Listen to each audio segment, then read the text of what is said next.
소생하다는 단어로부터 제 영 안에서 어떤 것들이 뭉쳐지기 시작했고 그것이 점점 더 선명해졌습니다.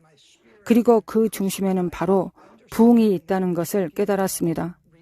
부흥, 부흥, 부흥. 그리고 이어서 저는 앞서 말했던 영적 하늘의 강을 보았습니다. 이것은 실제 기후현상으로 주로 미국 서부 해안에서 발생하는 이상 기후입니다. 대기 중에서 강처럼 흘러들어와 엄청난 비를 뿌리는 현상입니다. 이 단어가 제 마음에 떠올랐을 때 저는 날씨를 생각하고 있었던 것이 아닙니다. 그 순간 주님께서 제 영에 말씀하셨습니다. 이제 시작되는 것은 영적인 대기의 강이다. 즉 주님께서 말씀하신 것은 5786년의 시작과 동시에, 아니 시작보다 앞서서 이미 영적인 하늘의 강이 흐르기 시작한 것입니다. 이 강은 전략적인 장소들을 방문하고 있습니다. 그리고 하늘에서 저는 나침반을 보았습니다. 그 대기 강은 하늘의 나침반, 곧 하늘의 GPS에 의해 인도되고 있었습니다. 매우 전략적이고 매우 정밀하게 미국뿐 아니라 전 세계 특정 지역들로 향하고 있었습니다. 그리고 그곳들에, 네, 정말 그렇습니다. 그곳에 영적인 물을 붓고 있었습니다. 쏟아지고 있었습니다. 흘러 넘치고 있었습니다.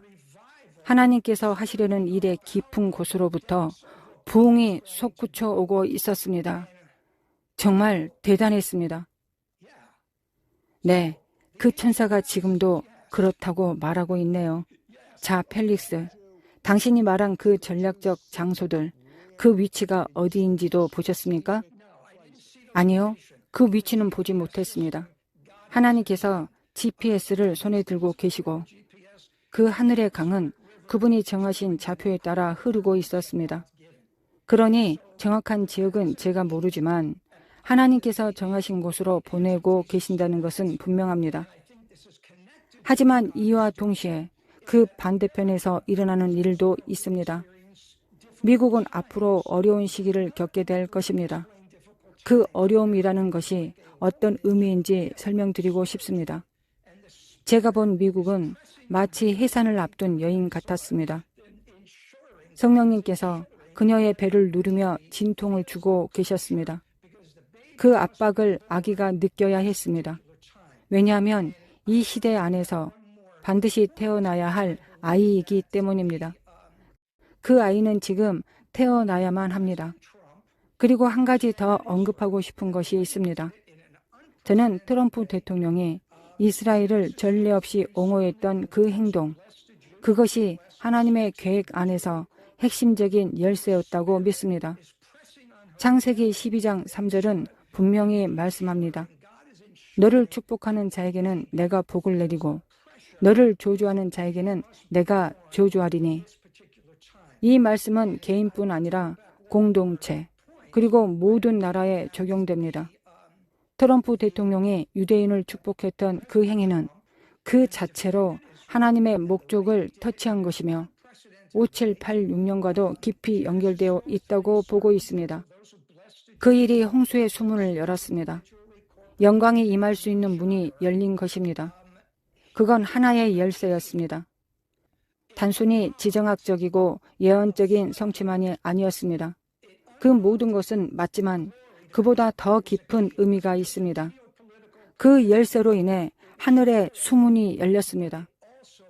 자연에서 일어난 예기치 못한 홍수들처럼 미국 전역에서 일어나고 있는 전례 없는 홍수들처럼 영적인 차원에서도 우리가 예상하지 못한 곳들에서 갑작스럽고 무작위적인 영적 홍수가 일어나게 될 것입니다.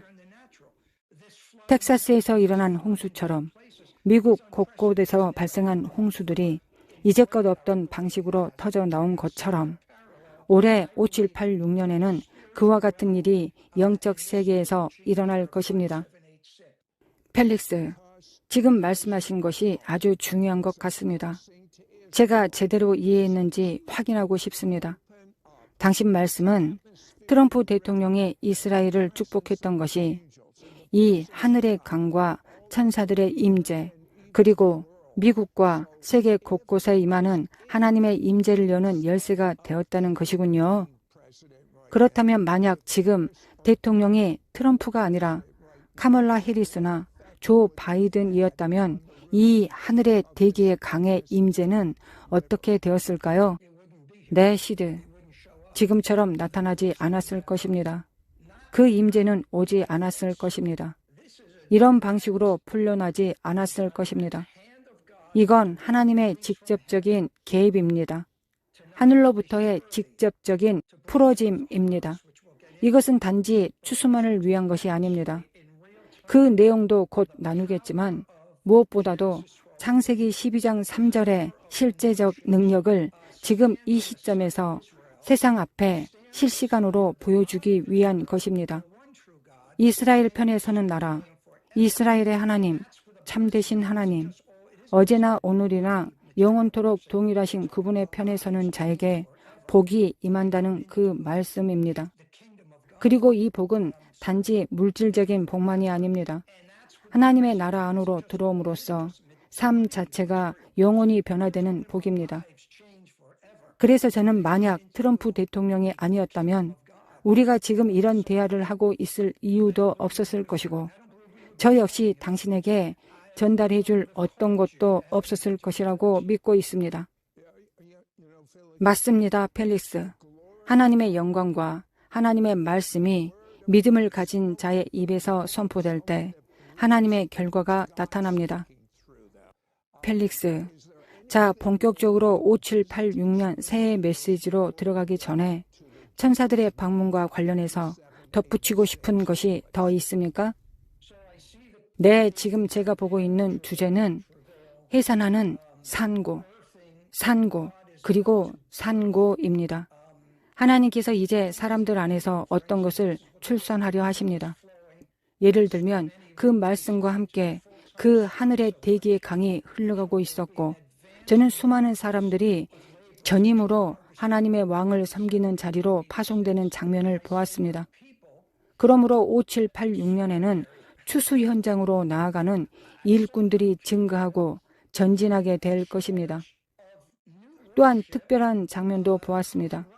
젊은 세대가 새로운 예배를 선도하고 있었습니다. 그 예배는 하늘 보좌에서 직접 흘러나오는 것이었고 그들은 새로운 생수, 히브리어로 마임을 가져오고 있었습니다. 하늘, 즉 샤마임은 물이라는 의미와 연결되고 있고 바로 그것은 생수의 근원지입니다.